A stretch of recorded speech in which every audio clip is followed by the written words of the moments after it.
Hey everybody. So with this story, I'm going to try something new. At the end of the video, I'm going to include a segment where I discuss what I thought of this story, what I found interesting, and just like all the various things about it. So if you're interested in that, stick around till after the video, and I'd also love to know what you think in the comments. But with that said, enjoy the story.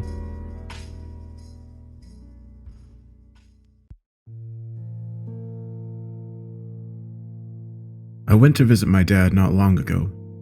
We have a good relationship, we just don't talk all that much. His health is starting to decline. He was a little wistful. We're just each having a beer and not saying much when he says he has something he needs to tell me. You're old enough. You may as well know. I didn't know what he was talking about, so I asked. Remember that time I got home from work real upset and wouldn't tell you what happened? I did remember. It was something I would never forget. He wasn't just upset, he was scared of something. I'd never seen Dad scared in my life until then. He was the kind of guy whose bar fights were town legends. I also remember he told me never to ask him about it, so I never did. What he told me disturbed me profoundly. I've been bothered by it ever since.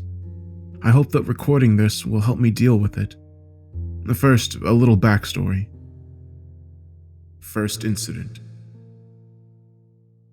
When I was really young, like 4 or 5, my dad and I lived in a cheap apartment building on the ground floor.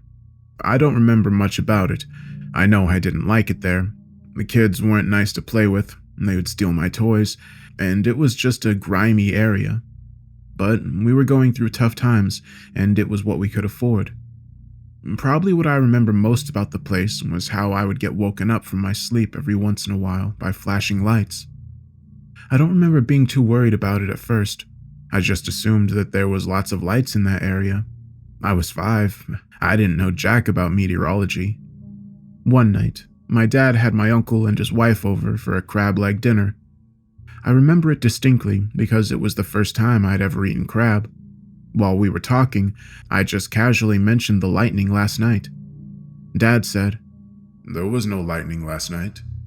I thought he was just clowning around, so I laughed and told him how the flashing lights woke me up. He and my uncle got serious. They asked me more questions about the lights. Nothing I recall exactly, but they decided I was probably seeing headlights from cars driving by, shining on the curtains. I guess I believed them, but after that, I'd always get nervous when the flashing lights would wake me up, because I knew it wasn't lightning anymore. A few times I called for Dad when it happened, but when he got to my room, there was nothing to see. He started telling me it was all in my head. We moved out of that apartment after a year or so when Dad's handyman business picked up. The flashing stopped when he left, so I came to believe that it was a combination of passing cars and my imagination. It wasn't something I ever gave much thought to again until recently. Second incident. One time I was helping my dad out on a job. This was a bigger job, rebuilding a whole house, so he had a few other guys working with us. Some of them I knew, and some I'd never seen before. I was used to it. It's what he always did on bigger jobs. I was sitting off on my own, eating my lunch and listening to my CD Walkman. Dad generally didn't eat lunch. He'd just get too into work, so he was still busy on site. Suddenly, I noticed a guy walking towards me from the general direction of the site. I didn't remember seeing this guy before, but he was making a beeline straight for me. He was an older guy, his head was shaved, and he was wearing a Ramones t-shirt. He sat down beside me, way too close, and didn't say a word. I took off my headphones because I didn't want to be rude, and said hi. He told me my dad was looking for me and that I should head back as soon as I finished my sandwich. That was the plan anyway, but I said that was fine. To make things less awkward, I said I liked the Ramones. He didn't seem to know who they even were. After sitting with me for a few moments longer while I ate my sandwich uncomfortably, he got up and started walking away. I was relieved. I started to put the headphones back on when he stopped suddenly. I don't know why, but it freaked me out. I froze. He turned around and fixed me with the most hateful stare I'd ever seen. I didn't know what it was like to be hated until then. It was like he wanted me dead. I remember thinking what I should do if he attacked me, but he didn't attack. He just shouted. Someone's been sleeping in your bed, and I don't like it! Then he stalked off, leaving me puzzled and terrified. It was probably 85 degrees out, but I was shivering. I put the rest of my sandwich away and went back to work. I asked my dad who that guy was a little later. He said he had no idea who I was talking about. I described the guy, and Dad said nobody like that even worked on the site. At the time, I figured it was just some weird drunk, but now it has a whole new meaning. Things I didn't catch before stand out, like my sandwich was in my box when the guy talked to me. How had he known what I brought for lunch? Dad's story. When I was 15, Dad was called out on a job some house away on the other side of the bay. In the town I grew up, you have two sides. One side of the bay has all the beaches and the mall. The other side has downtown and lots of woods. The apartment was on the beachy side, so the house he was called to was a quarter of the way to the next town on the woodsy side. So he showed up in his van with all his tools. The front yard was really overgrown. No vehicles in the driveway except a rusting husk of what used to be a 70s model Chevy. The house was in pretty bad shape, but he went up to the front door. Before he knocked, he saw a note telling him to come right in and they'd be back soon. He didn't like going into someone's house without them there because he didn't want to be accused of anything. But he'd driven so far, so he went ahead. He got to work on repairing some of the wood rot around the window frames. He'd been there for nearly an hour when he thought he heard someone. He went to check, and there was still no cars in the driveway except for his van. Hello? He called. He heard what sounded like a door slam. Dad was not the kind of guy to get nervous. He was a local legend for his bar fights, like I said, but he told me he was starting to get creeped out, and that just pissed him off. So he started stomping around the house. He saw that the back door was open, leading into the overgrown backyard. He wondered if it was just the wind moving the door. He closed it and was going back into work when he decided just to look the place over, just in case. He looks around downstairs, and there's nothing to see. The house is in bad shape, but it's furnished. The place is fairly clean and tidy. The electricity still works. Someone's definitely living there, just not able to keep the place up. He's pretty much satisfied his concerns, but he goes upstairs to look around anyway. Upstairs is much the same as down, clean and tidy, just in need of repairs. Something doesn't feel right about the place. Dad's never been much of an intuitive kind of guy, so those must have been some bad vibes. The last room at the end of the upstairs hall is closed. It's the only door that was closed. It's jammed in the frame somehow, but he gets it open. It's just a bedroom, all painted yellow with yellow furniture. He spots some wood rot around the window frames upstairs too. He was told there'd only be 3 windows to do, and this one made 4, but he checks it out. When he does, the sill just lifts right up, and there are papers and things stuffed between the walls. He's seen it all. It doesn't surprise him. He pulls the papers out because he plans to go ahead and do this window too, because he's like that. He wouldn't ask for money. He just wanted the whole job done. When he pulls the papers out, he sees it's mostly photographs. Dad's big on privacy. He just happened to see the photographs, and he knew he was looking at something bad. He started flipping through them. They were all pretty much the same. The back of each picture is dated, but every one of them was a picture of a little boy sleeping. Dad recognized me in that ground floor bedroom right away. He remembered my stories about the flashing lights. It hadn't been in my head at all. Someone had been taking pictures of me sleeping for almost a year. He told me there weren't any pictures of other boys either. Whoever took the photos was only taking pictures of me. He called the police, of course. The listed owner for the house was an elderly couple living in Vancouver. They used it as a summer home, but hadn't been around to it in years. They didn't even notice they were still paying the electric bill. They had no idea about the pictures or hiring my dad. It was a dead end. I had so many questions after he told me this. For one, why would someone who was so far away from our apartment drive 30 minutes at night just to take pictures of me? How'd they even know me? How'd they fixate on that one apartment or kid, and why call my dad out to find the stash of pictures after a decade of leaving us alone? Dad actually had an answer to one of those questions. In a way, I find this creepier. Turns out he went to the wrong address. He wrote it down wrong. When the police checked his answering machine tapes for clues, he was actually called to a much closer home by a completely innocent guy. He stumbled on this house and stash of pictures completely by a random misunderstanding, so who left the note on the front door? I tried talking to my dad, but he wasn't in the mood. Shut it right down. I pressed him a little on the flashing lights, and he told me I should ask my Uncle Matt, so I did. Uncle Matt and my dad get along great. Never seen them fight in my life, but they're very different. Matt's easygoing, jokey, always has a kind word for everyone. That's why I was shocked when he actually got mad. He told me never to ask him about it again and to leave him alone. That would have been the end of it right there, but my bi-weekly phone call to my mom was due, and I didn't really have anything else to talk to her about. So I told her what Dad had told me, what I remembered, and what happened with Uncle Matt. What the hell were you thinking? She scolded, pretty typical of her. He still feels it was his fault. The hushed way she said it, like someone might overhear, chilled me. I didn't even know what she was talking about. There was some odd thing in my family that I kind of knew, but no one really talked about. This is the version of it my mom gave me. What Mom said. My dad and Uncle Matt had a younger sister named Flora. I never knew her as Aunt Flora because she was gone before I was born. When Flora was 8 or 9, weird things started happening to her. My dad only talked about them when he'd been drinking gin, Mom said. Gin made him brood.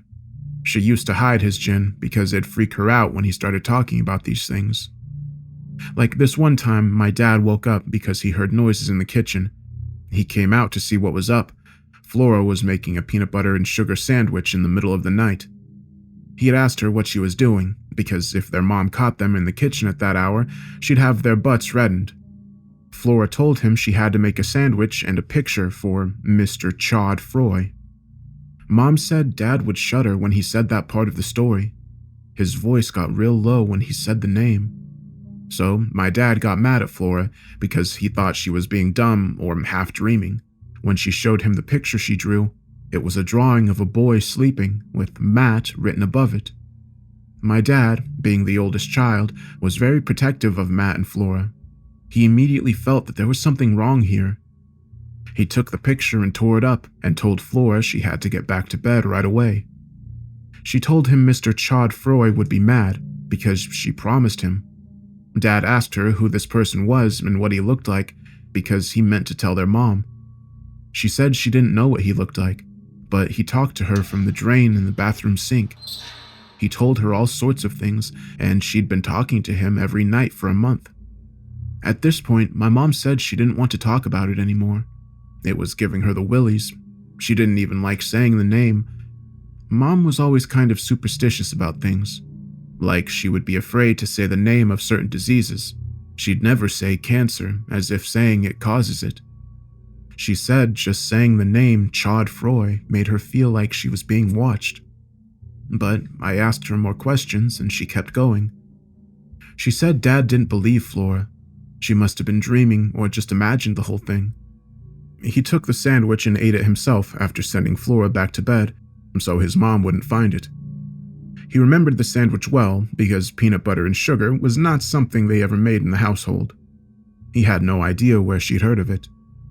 He forgot all about what happened for a few days or weeks, until one night he woke up to pee and he could hear funny noises as he got near the bathroom.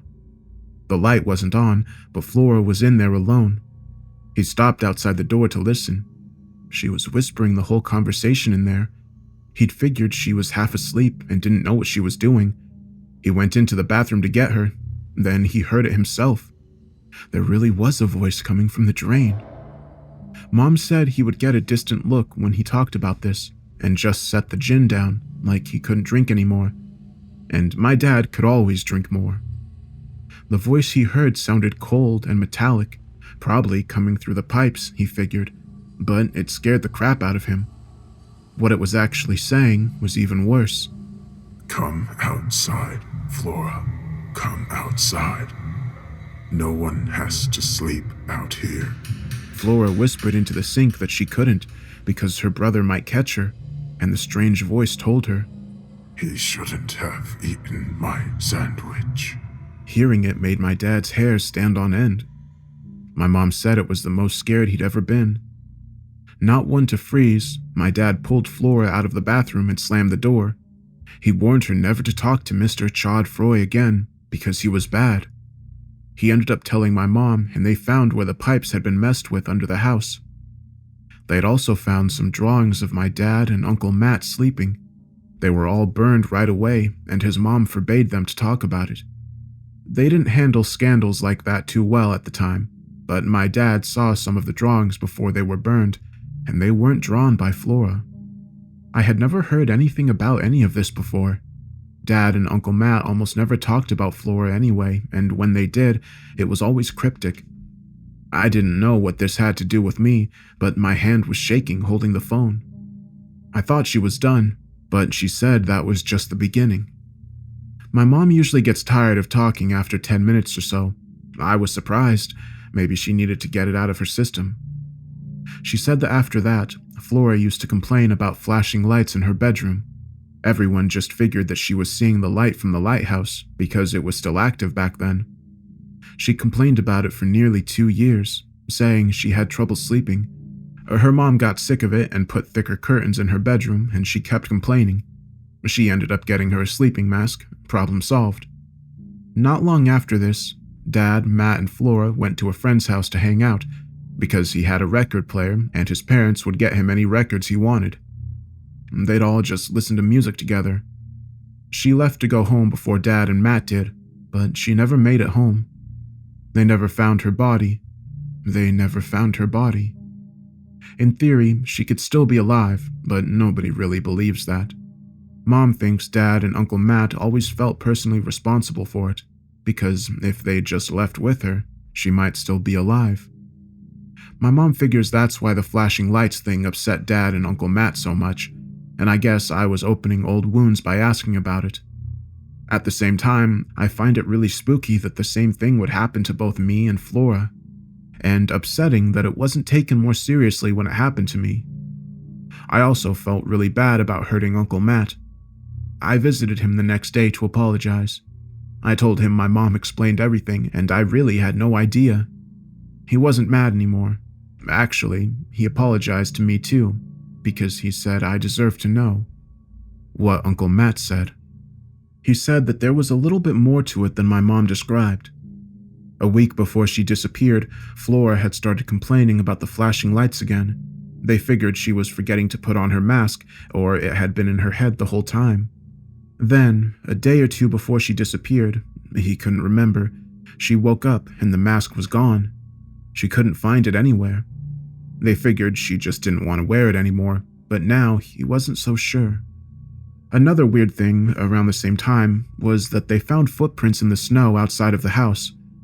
It had snowed almost 3 feet overnight. Those footprints lead out of the woods behind the house and went straight to Flora's window.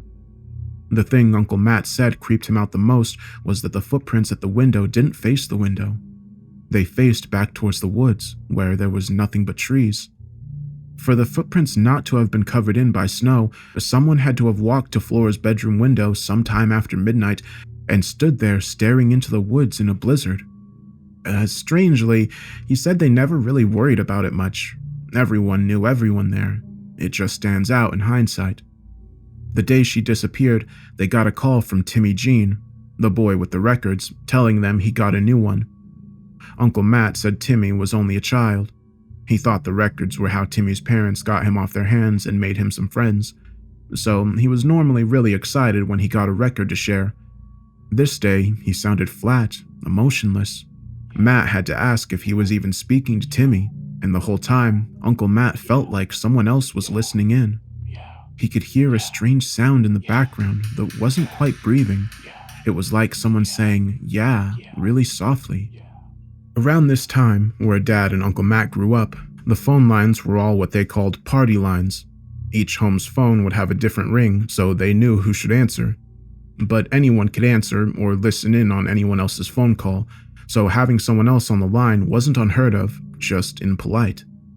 They went to Timmy's, but when they arrived, Timmy said he didn't call them. and he didn't even have a new album.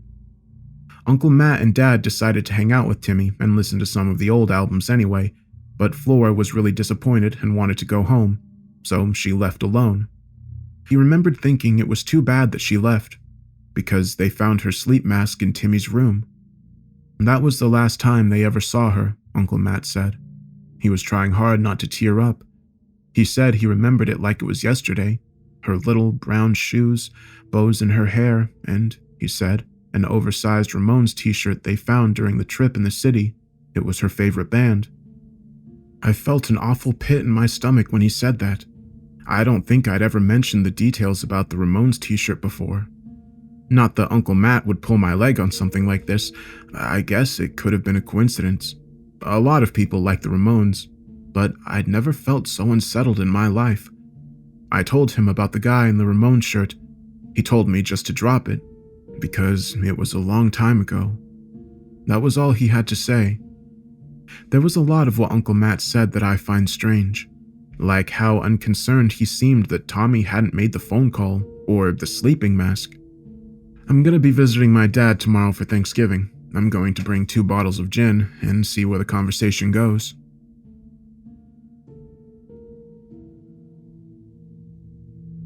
When I first unloaded the bottles of gin, Dad looked at me like I was setting a trap. In a way, I guess I was. I wonder if he knew what I was up to. I know at least he hadn't talked to Mom. They still hate each other. But Dad's a man's man and doesn't turn down a drink. I kept waiting for the opportunity to start asking questions, but it never felt right. It turns out I didn't have to. Dad asked me if Uncle Matt talked. I told him he had, but there was a lot that didn't make sense. Get used to it, was his answer. I was starting to get upset with all the secrecy. We'd always been a family of straight talkers, or that's how we thought of ourselves. I didn't see why this was suddenly changing, so I asked him why he wasn't more alarmed by the flashing lights in my room when the same thing happened to his little sister, or why he didn't immediately think I was in danger when he found those pictures of me. Why didn't he do anything? He told me he did more than I'll ever know, that I was typical of my video game generation, and to go ahead and have another drink, 'cause it's Thanksgiving. I did, but I wasn't feeling very thankful. After sitting in silence for a while, which is pretty typical for us actually, he said, "Never liked that little rat." I just waited for him to elaborate. Dad talks at his own pace. Timmy Jean, I mean, he said.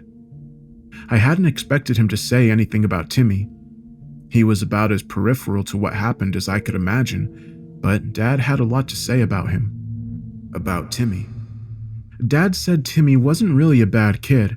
He was just strange and pale and weak. Most other kids didn't like him.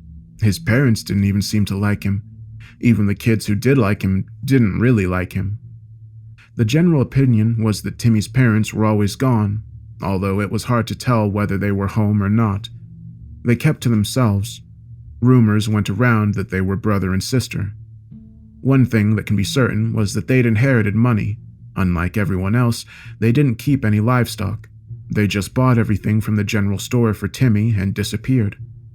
Dad said today it'd be called neglect, but people watched out for each other back then. One thing that always struck Dad as peculiar was how when they wanted Timmy to do something other than listen to records, like go play Kick the Can, he'd say he was going to ask his parents. None of them had ever seen or heard his parents in the house, so they were surprised. But Timmy would go into this one room, close the door behind him, and they'd hear him talking to someone in there. He'd come out and tell them that he had to stay put. This happened a few times, he said. Not that they invited Timmy Jean out all that much. Another thing he didn't like about Timmy was he'd do strange things. Sometimes he seemed pretty normal, then he'd just change like that. This one time, they were listening to some new music he had. He turned it off and told them he'd learned a new song and dance. Dad wasn't interested, thinking it was childish, but Flora and Matt wanted to see. Timmy started walking backwards in circles, shaking like he was freezing, and making shrieking sounds. It was annoying the hell out of Dad, so he told Timmy to cut it out, but Timmy kept doing it. Dad had never seen Timmy show any emotion other than excitement over his records. When he was doing this dance, he looked downright hateful. Flora started crying, and Matt looked pretty scared too. Dad never had patience for stupidity. He grabbed Timmy by the shoulders. He said he remembered how Timmy felt. His skin was cold and jelly-like, and he could feel his small shoulder bones like they weren't covered at all. He shook Timmy until he stopped and was back to normal. Timmy started playing the record again like nothing had happened. Dad said they left because Flora was too upset. It was after this, Dad said, that he went to get Timmy for something. He couldn't remember what, and Timmy wasn't home. That was weird in itself, but Dad went inside to look for him just in case. He couldn't find him, so he decided he'd just ask Timmy's parents where he'd gone. He opened the door to the room Timmy always went into. The room was kept really dark.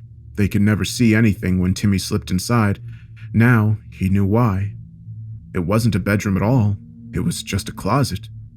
There was a cushion thrown on the floor, some bread crusts, and a piece of paper. Dad said he'd seen enough. He closed the door and got out and never went back to Timmy's again, because when Timmy would go in that room, they wouldn't just hear Timmy talking. They'd heard someone talking to him. I'd already drank more gin than I should have, but this still sent shivers through me. But I thought of something. I asked Dad if this happened after Flora disappeared. He said no. So I said, how was it that he was at Timmy's the day Flora disappeared? Your Uncle Matt doesn't always remember things right, he said.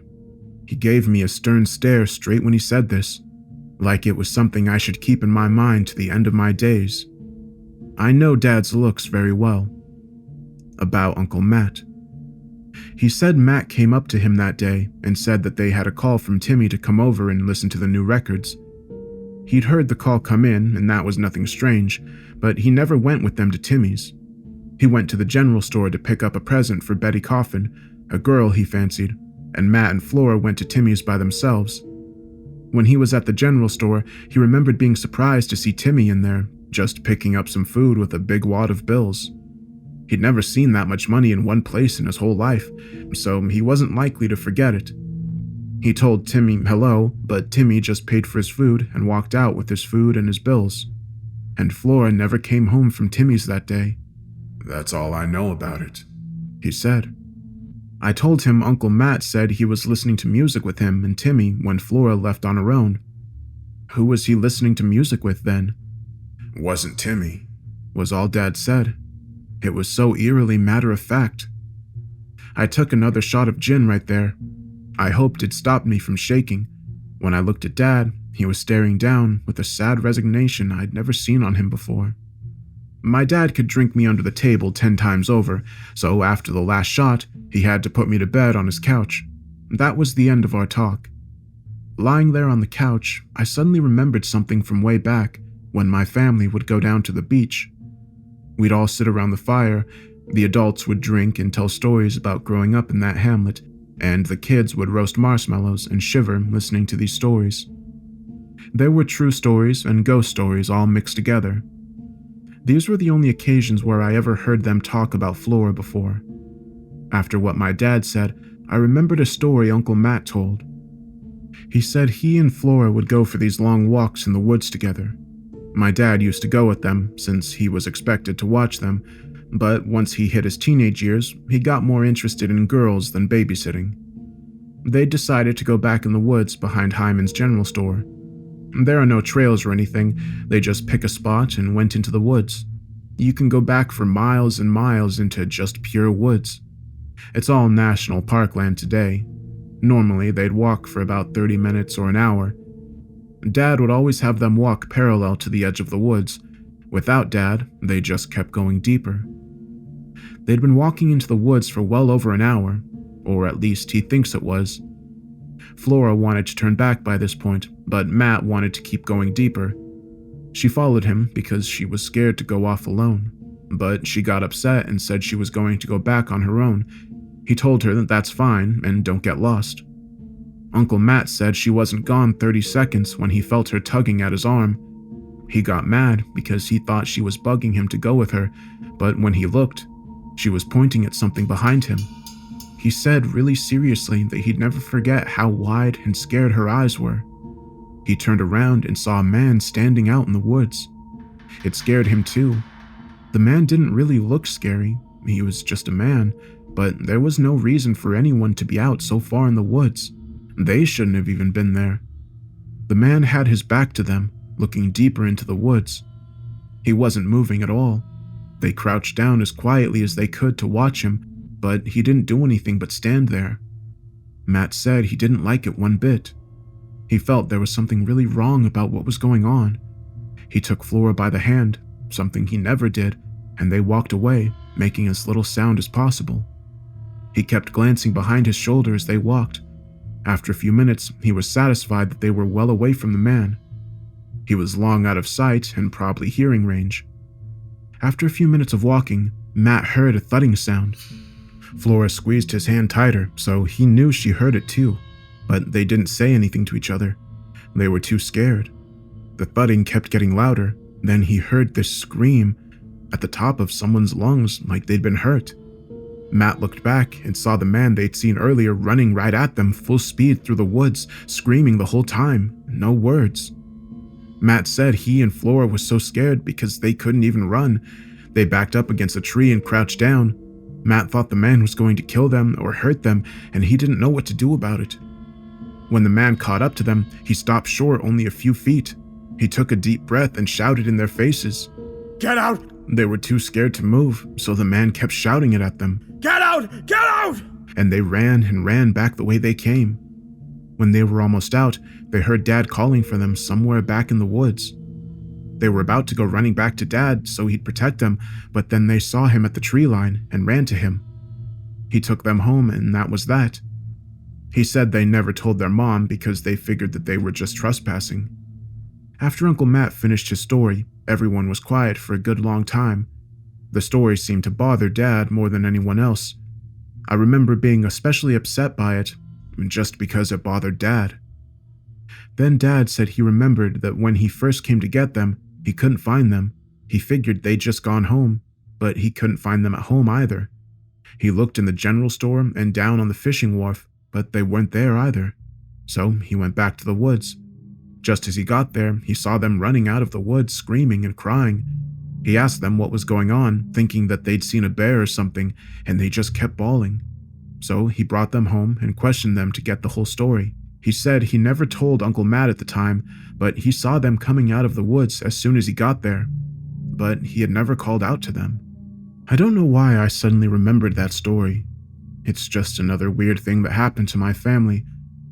Just an hour away from where Dad grew up, in the nearest big town, there's a huge sanatorium up on a hill. It looks over the whole town.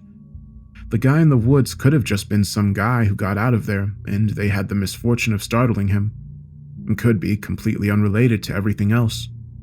So that gave me a lot to think about. I don't feel any more secure or confident after what Dad told me.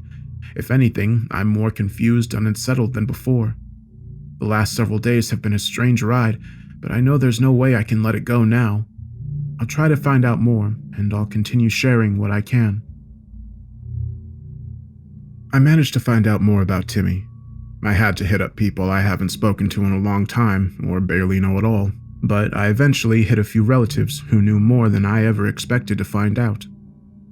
Before I share what I learned about Timmy, though, I've been asked in the comments how I can keep such a level head while I keep uncovering these weird incidents. I guess it's because it's distant. I shake and shiver and feel dread when I'm hearing about or remembering these events, but it's still way back there. Even my dad finding the pictures in that house happened years ago. That's been changing lately. Little things have been happening that have been making me feel uneasy. For one, my mom has called me twice since Thanksgiving. I know this isn't overtly creepy, but we normally talk once every 2 weeks. On top of that, she hasn't been herself. She's been trailing off, going silent for long periods of time, and sometimes it's like there's an echo when she speaks. I started wondering if someone's tapping into our conversations, like with a baby monitor or something. And she's been saying strange things. For instance, after being quiet for a while, she said, It's lonely down here. I asked her what she meant by down here, since she didn't live any farther south than me. She just said in a tone so flat that I could have been reading it, You should come. It's wonderful down below. She changed the subject right after and seemed normal after that. My first instinct was to worry she was depressed or something, but I don't know. The last thing she said was if I hear anything strange about her, to not believe it. I've also been receiving other phone calls. They started a little before Thanksgiving.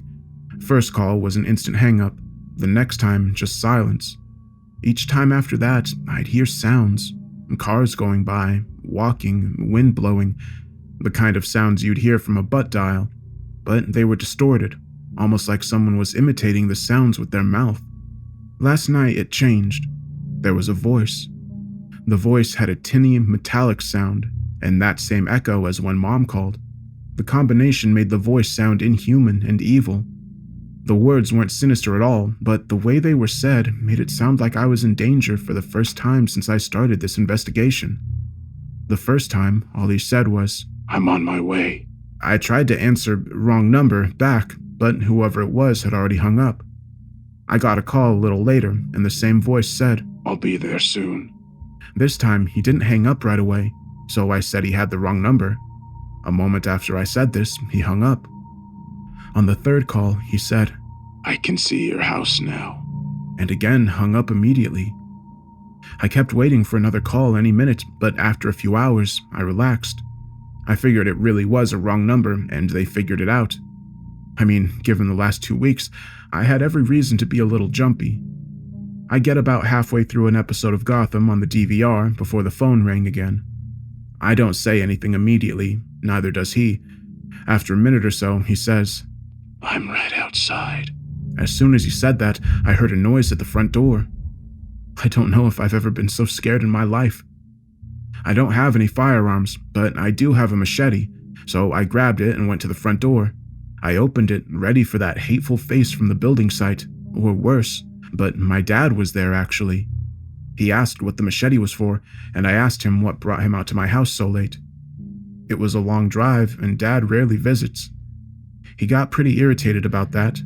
He opened his flip phone and showed me a text apparently from me. In the text, I asked him to come out immediately.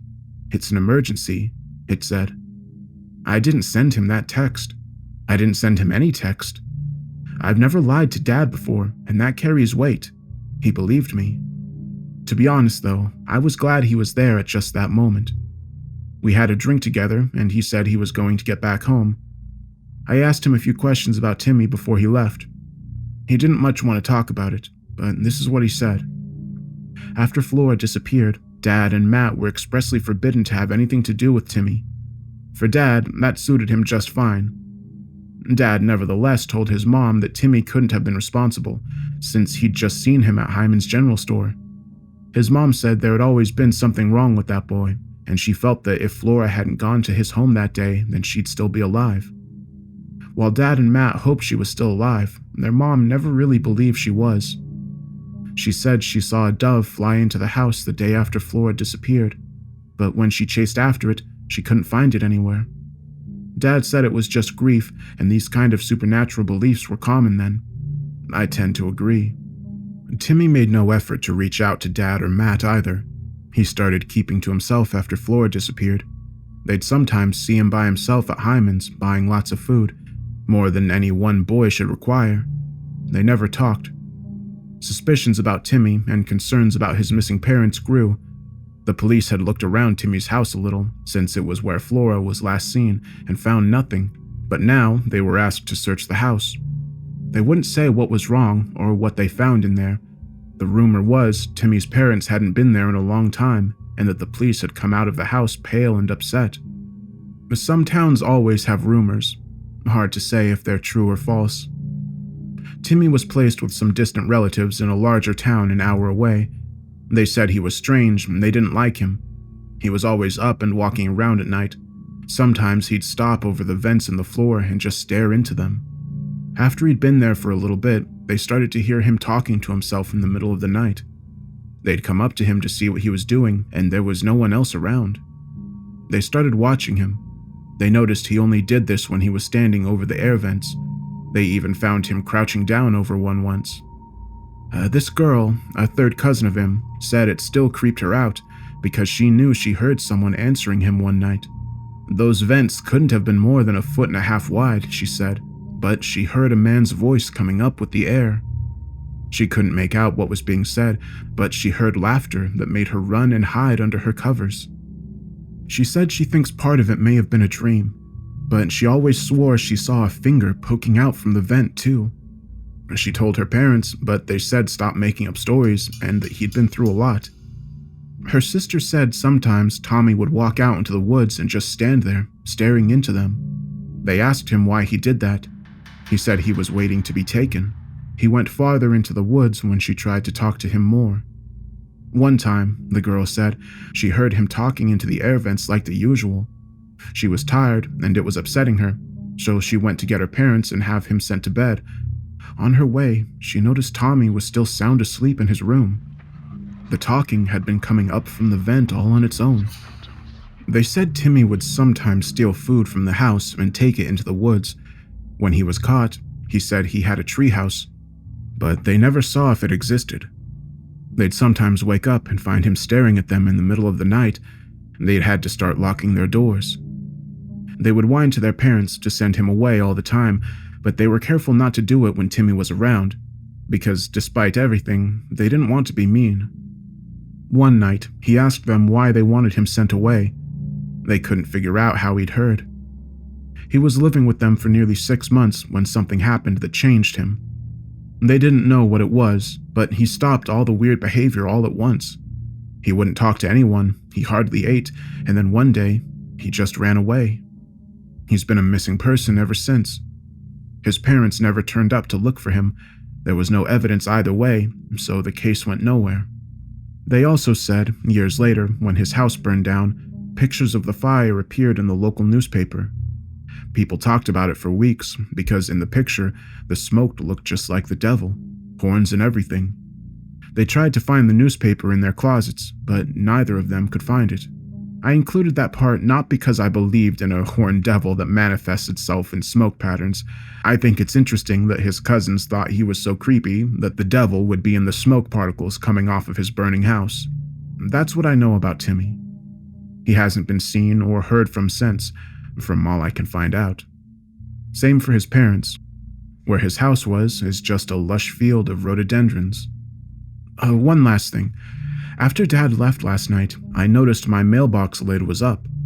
I knew I'd closed it when I checked the mail earlier, so I looked inside. I found an envelope with a Polaroid photo inside. An old one, too. It was of me, Mom, and Dad all at the park together.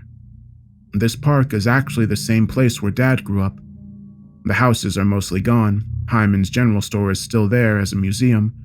I had to be only 4 or 5 in the picture. I don't even remember Mom going to the park with us. I wondered if Dad found it and stuck it in my mailbox, but Dad wouldn't bother to bring it to me if he'd found it. He wouldn't see the value in it. I kept looking at it, wondering what it was doing there. It took me a surprisingly long time to see it. In the background, in the thick Johnson grass, there was a man crouched down and watching us. He was barely visible. I couldn't discern his face or any expression in his eyes. I just had a vague but real feeling he meant to do us harm. I don't want to be too alarmist. The strange things happening to me may all have innocent explanations, and I'm just jumpy. I still want to get to the bottom of things, though. My investigations hit a bit of a dead end, but I'll keep you all posted. After my last update, I did something I haven't done since Mom left. I broke down. I called Mom up and told her everything that had been going on and how it's been affecting me. I told her I couldn't take it anymore. I have a regular life I should be leading.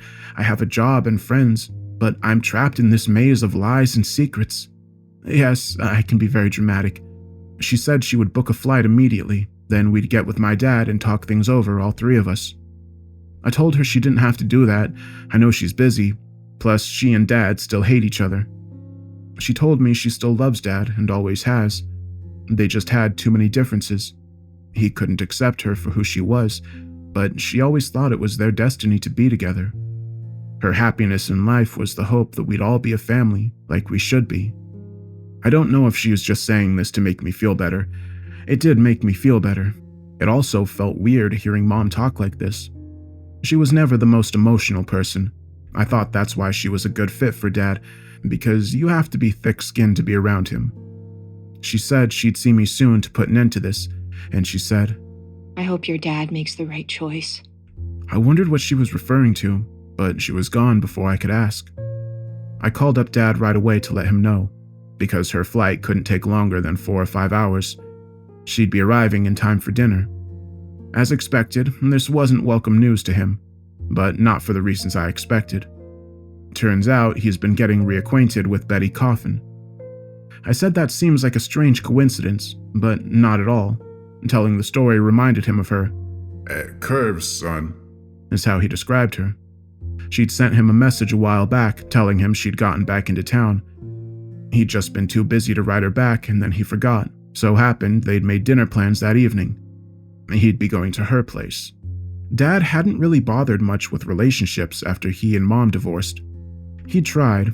Every so often he'd meet a woman he really liked and seemed to like him, well enough to introduce her to me. Something would always happen that scared them away. He used to joke that he was cursed. I think he probably internalized that. It was pretty much never his fault, though. Sonia accused him of calling her in the middle of the night and telling her weird things. I overheard the fight. One of the things was, you'd be so much better without bones, and that he'd kept calling her jellyfish. I know Dad wouldn't do that. He would never think of something so surreal in a million years, but she believed it was him. Andrea said she started noticing things in her house would move while she was asleep, and it only started when she started seeing Dad. Her CD collection in particular.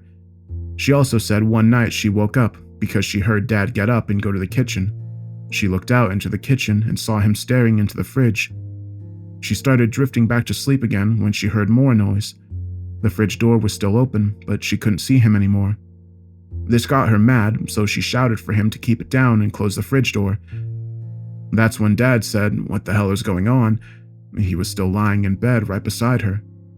She wouldn't have anything to do with him after that. Parker was my favorite of all Dad's girlfriends. She was a tomboy type. She loved camping, and she traveled a lot, so I'd heard all about different countries from her. She also talked about strange things happening while with Dad, like hearing him talk to her when he wasn't in the house, but she didn't let it get to her. They were together for a while. One night she had an accident while driving out into a remote stretch that leads into a dinky copper mining town nearby. She died a day later in the hospital from complications. It didn't seem important at the time, but now I remember Dad wondering why she'd been driving out that way anyway, and her sister yelling at Dad that he'd told Parker to meet him out there. There were other incidents. I probably don't know about them, but this is one. Back when I got Dad set up on ICQ in like 2000 or something, he started talking to this chick. She said he hit him up. He was a 2-finger typer, so I imagine it took a while to bang out messages. After he got interested enough to ask for pictures, she sent him a zip file full of them. All pictures of himself with a black silhouette, Microsoft painted into the shot. I traced the account as best I could, and it got to an address, the general store out in the national park. He just wanted to drop it, and we did. Anyway, with so much bad luck and love, I guess I was happy for him. He shouldn't be alone forever. It was just awful timing. I wondered if he was even putting her in danger by dating her, but I couldn't tell him that. I told him I'd deal with Mom and he could have his date. While I waited around for Mom to call and let me know she'd arrived, I decided to search my house for holes, bedding, and such. I don't think that's paranoia at this point, but there were no holes under the bed, no nests in the closet. The plumbing seemed secure, and the vents blew air smoothly. Then I noticed the fridge didn't look straight. I actually thought I was being ridiculous, so I tried to distract myself. I ended up pulling it out anyway.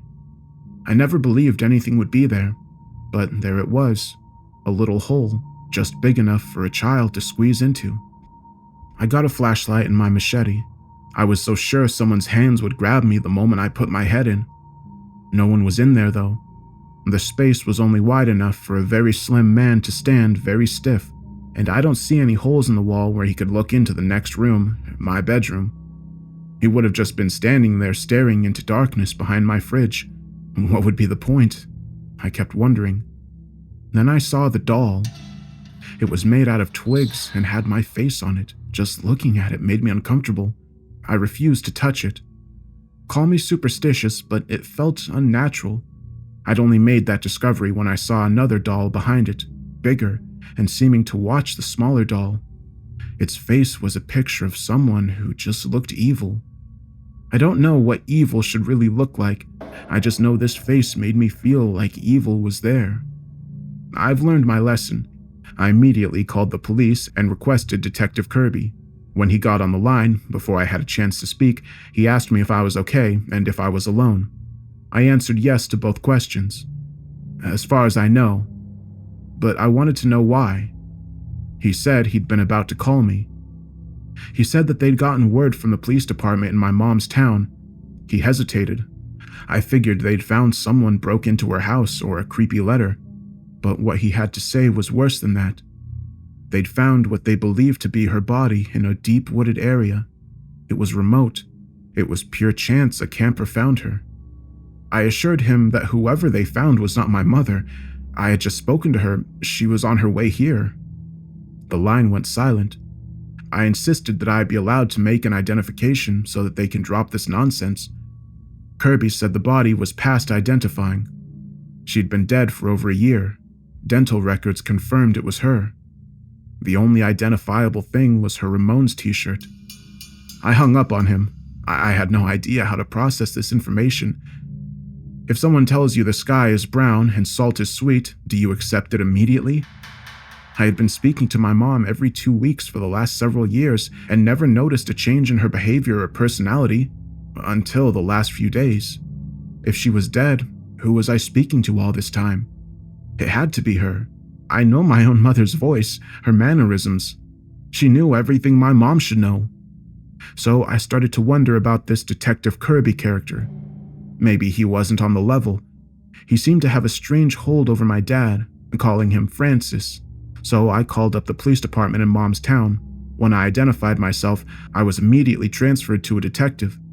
He told me the trace on the phone had come back. All calls from that phone were coming from my own town. Moreover, the phone is even registered to a local address. I felt an emptiness inside. I still feel it.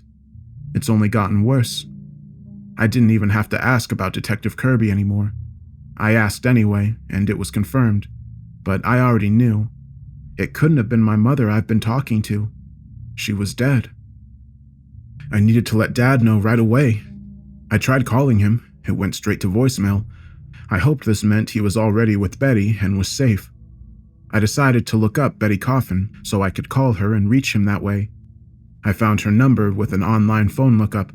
It was a landline. I called it just in case. Maybe someone in her household knew her cell number. A young-sounding woman answered the phone.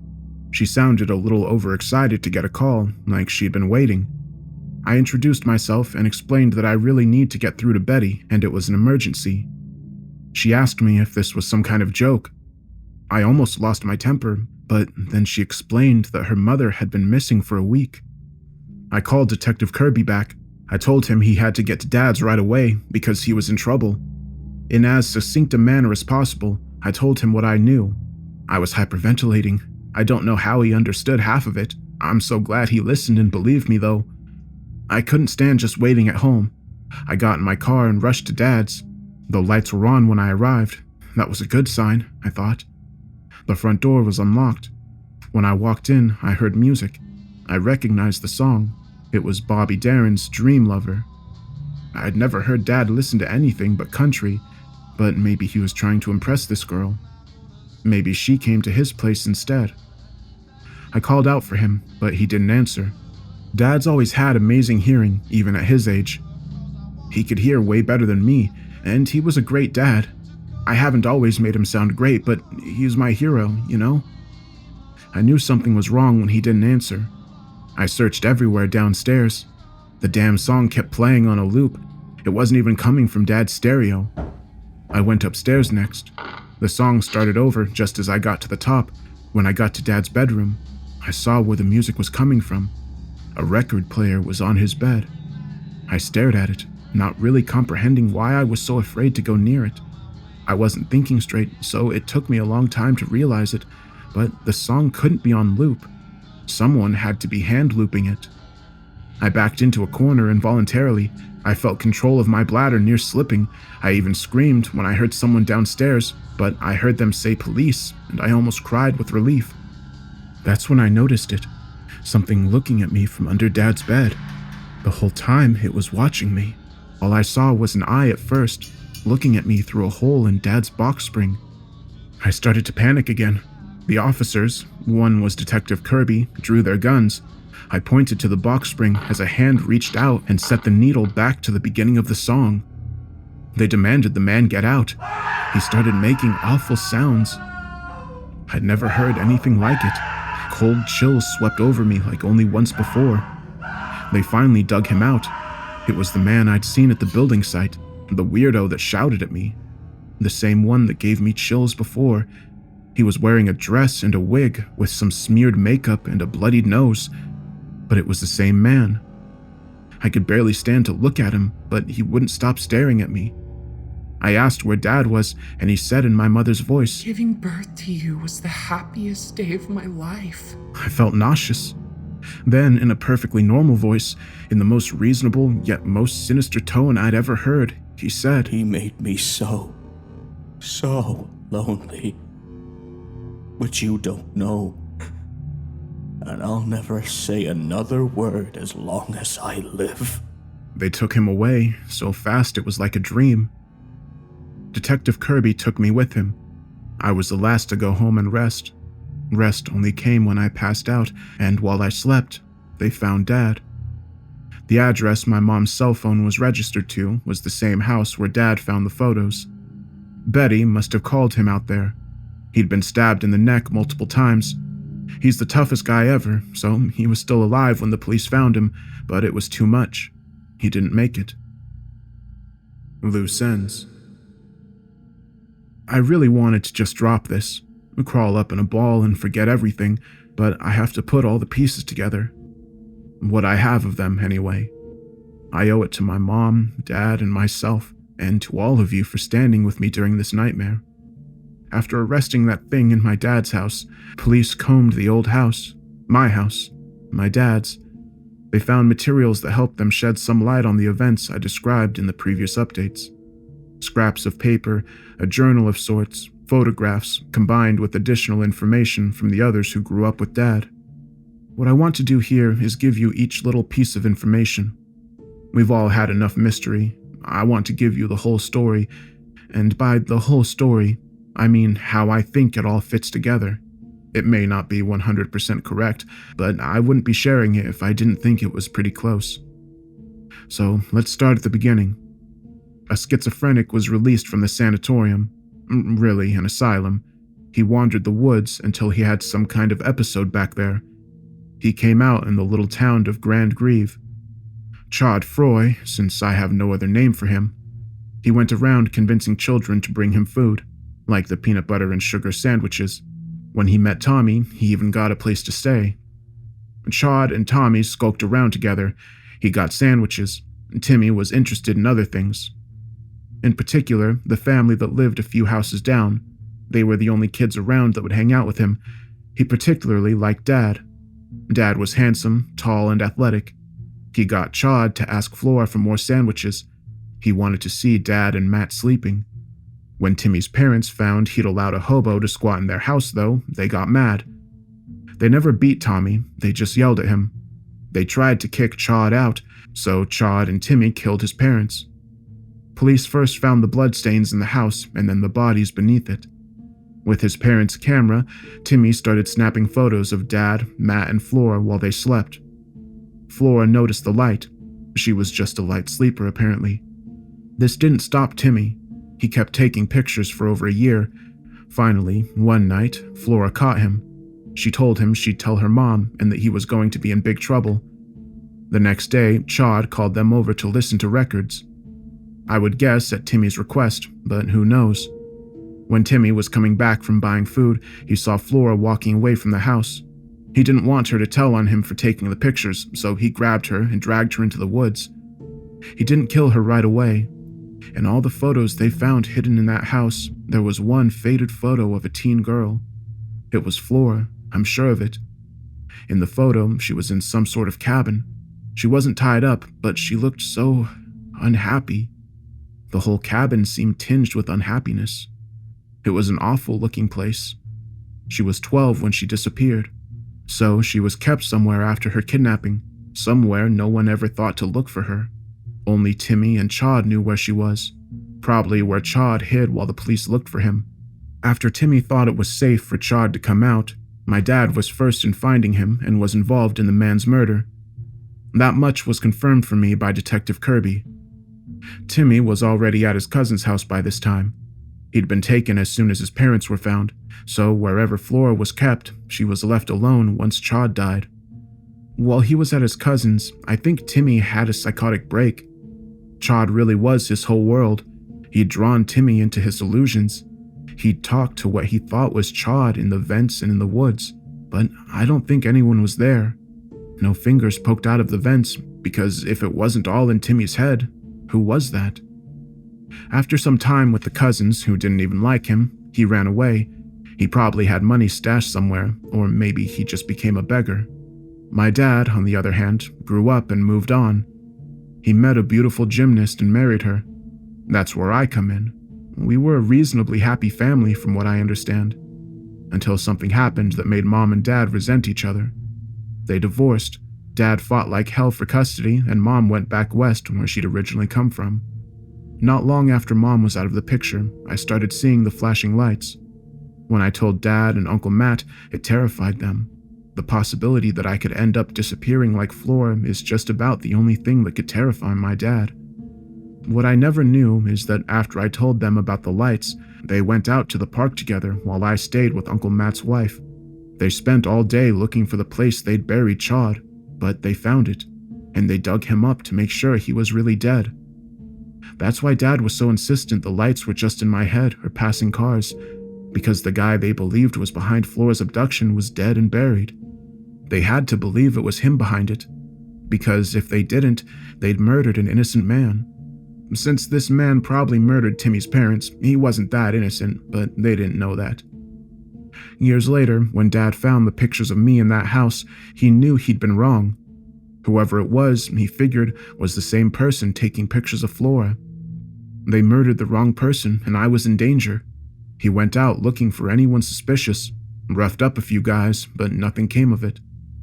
What I think happened is that Timmy was still obsessed with Dad. He did something to sabotage Mom and Dad's marriage.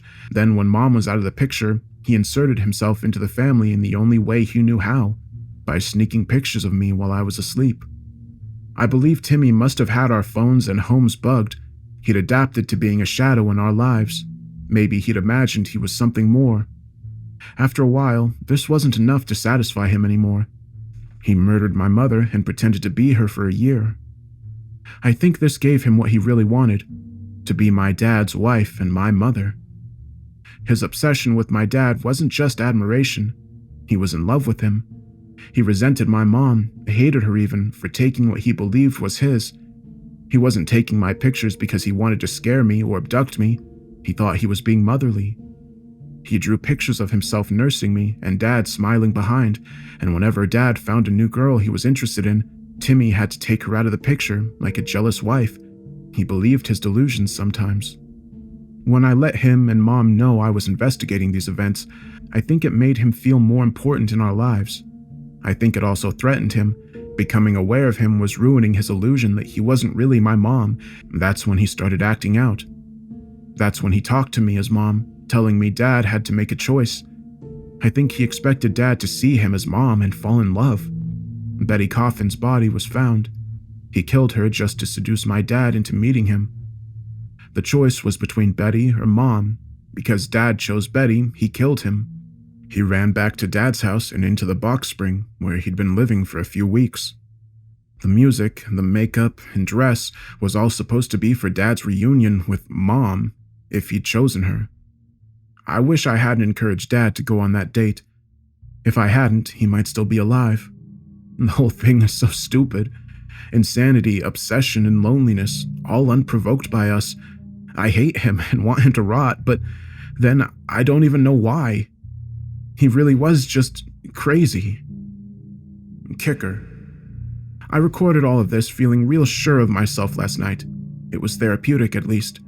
I needed to put it all in some sort of order. This morning, I got news that just shakes it all up. While everything I said is, in a way, still true, there's one very important part that's wrong. A part that makes a lot of it make no sense at all. Detective Kirby told me they weren't able to identify the man they'd caught at Dad's home. However, they could positively state who he wasn't. This man was not Timmy Jean. Timmy is a resident at a group home over 300 miles away, where he's been for the past 4 years. He's practically a shut-in, Kirby says. He never goes anywhere, ever. The man they arrested had no identification. His prints aren't in the system, no dental records, nothing, and he's so far stuck to his promise. Hasn't spoken since last night. Other prisoners avoid him like they're afraid. They won't say why, just that there's something wrong. And they're right. One last thing. The last thing I want to leave you all with is a strange story I heard from an old friend at Dad's. Dad's friend is a ranger at the national park where Dad's town used to be. He said over the years he's heard odd stories about things deep in the woods, but one, from not too long ago, stands out, and he felt the urge to tell it to me. I have no idea why, and I can't say it connects to anything else. It's nothing to do with my family or Timmy, it just feels like it fits somehow. A couple from out of town was in the area to do some hiking. The park connects to the Appalachian Trail, so lots of experienced hikers come through. They decided to do a little off-trail hiking. As mentioned before, there are miles of untouched woods back there, so they had plenty of room for exploring. After hours in the woods, they realized their compass wasn't working at all. Their phones had no signal, of course. They were lost. That deep in the woods are pretty dense, and the sun was starting to set. They were experienced enough to have adequate water, rations, and camping gear, so they didn't panic, but they kept walking, hoping to make it to a road or ranger's camp. When it got too dark to see, they started to set up camp.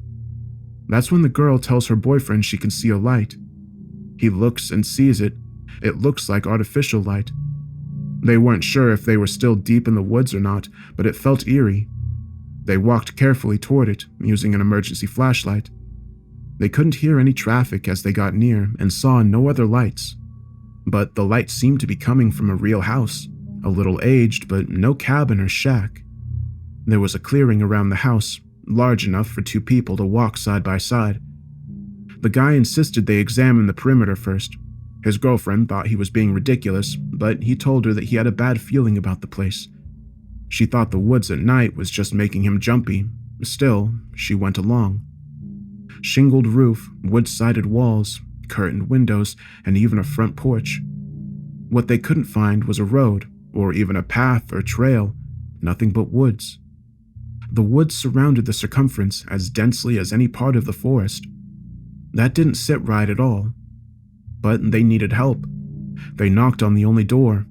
An older man answered the door pretty quickly. He looked well-groomed, dressed in a nice shirt and pullover sweater. "Evening, strangers," he says, like it was no big deal. The boyfriend apologized for bothering him and explained how they'd been wandering the woods all day and his house was the first thing they found. The man was understanding. He invited them inside and seated them in his living room. It was nicely decorated and toasty inside. They didn't even notice her at first, but there was a woman seated in the corner of the room. She didn't say anything, but nodded politely to them when noticed. The guy and the girl exchanged glances. They felt horribly uncomfortable. The man returned to the living room with a tray of tea. He set it in front of them, then sat across from them. They poured themselves each a cup. The man watched them very carefully. They didn't like the way he scrutinized them. The fire crackled and popped sinisterly, it seemed to them, from behind them. The tension of the silence kept mounting, so the guy decided to say something. He noted that he hadn't seen any roads or paths around the house. "Nope," the man agreed, so he asked how the man comes and goes. To this, he says he stays put. He asks how he gets supplies. The man leans back in his chair and looks at the guy suspiciously. "You're awful curious," he says.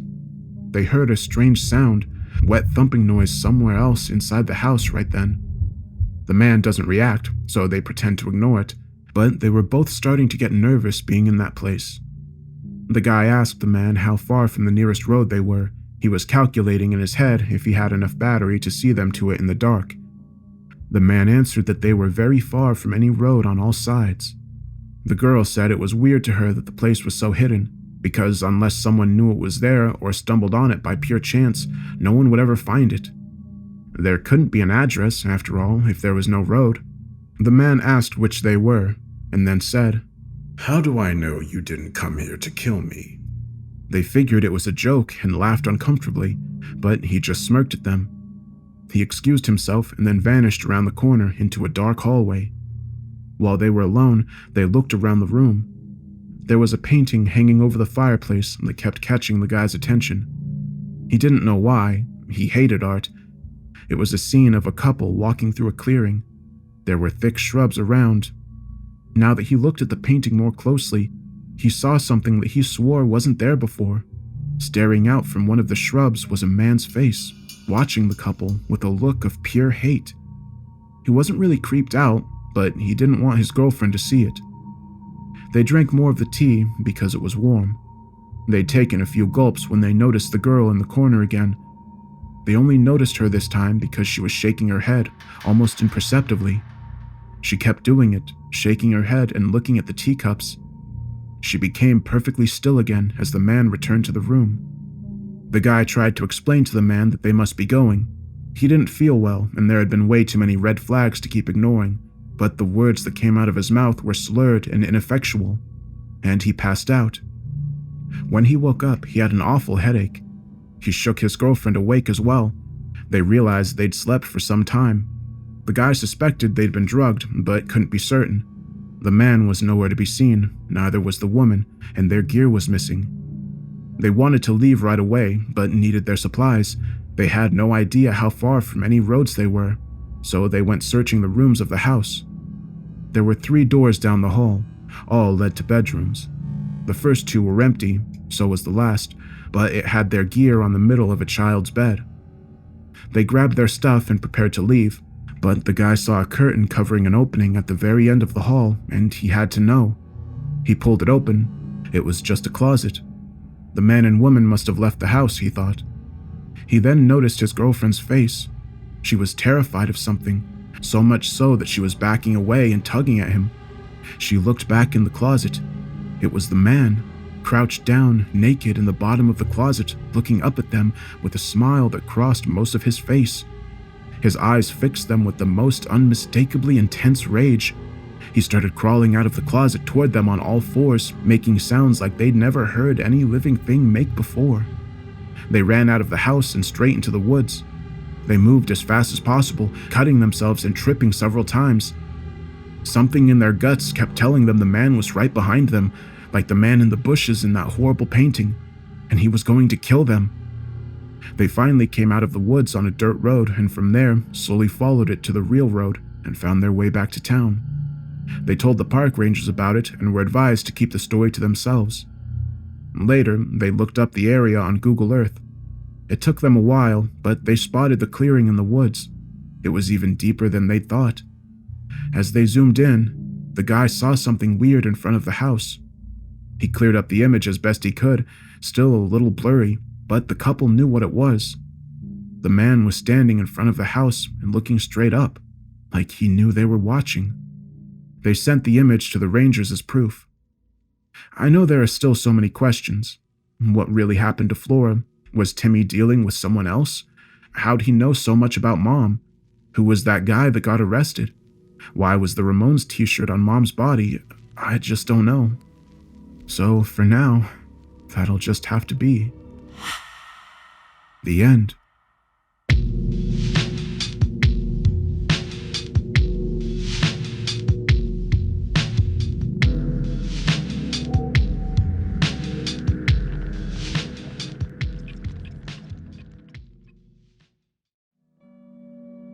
Okay, everybody, I hope you enjoyed the story. I'd love to know what you think. So I really liked this one. This one was written by Jared Roberts. He's written a few stories that I've done, but the one that you may be most familiar with is The Hidden Webpage. One thing I really liked about this story is how it evolved, and what I mean by that is in the beginning with the lights, I thought it was going to be like aliens or something, but then it turns out, it was somebody taking pictures of him. Something else I really enjoyed about this story is how it set up elements that seemed like they would be supernatural, or at least when I heard them, I was like, oh, this is like some ghosts or paranormal stuff. But then when it's explained, it's like, oh yeah, okay, that totally makes sense. But it's still just as creepy, if not more creepy.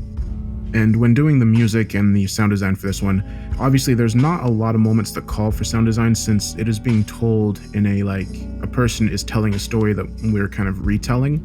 Whenever I do a story like that, I try to make it more subtle. I try to use more subtle decisions with the sound design. I don't do every little thing that I could, because since it's kind of like a campfire event where someone is telling us a story that they were told, I try to make it a little bit more authentic to a setting where you're just sitting and listening to somebody say it.